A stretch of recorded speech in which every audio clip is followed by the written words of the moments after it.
যদি কারো শুদ্ধ সত্য গুণ আসে, সে কেবল ঈশ্বর চিন্তা করে, আর তার কিছুই ভালো লাগে না।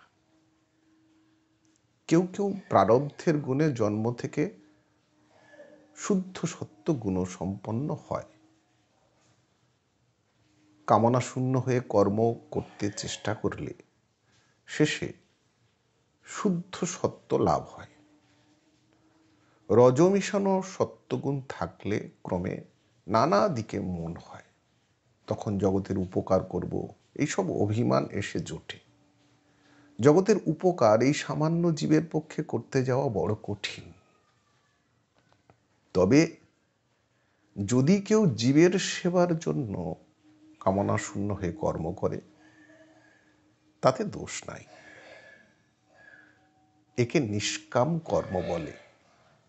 এরূপ কর্ম করতে চেষ্টা করা খুব ভালো, কিন্তু সকলে পারে না, বড় কঠিন। সকলেরই কর্ম করতে হবে। দু একটি কর্ম ত্যাগ করতে পারে।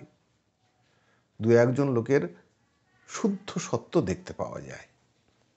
এই নিষ্কাম কর্ম করতে করতে রজ মিশানো সত্য গুণ ক্রমে শুদ্ধ সত্য হয়ে দাঁড়ায়। শুদ্ধ সত্য হলেই ঈশ্বর লাভ তার কৃপায় হয়।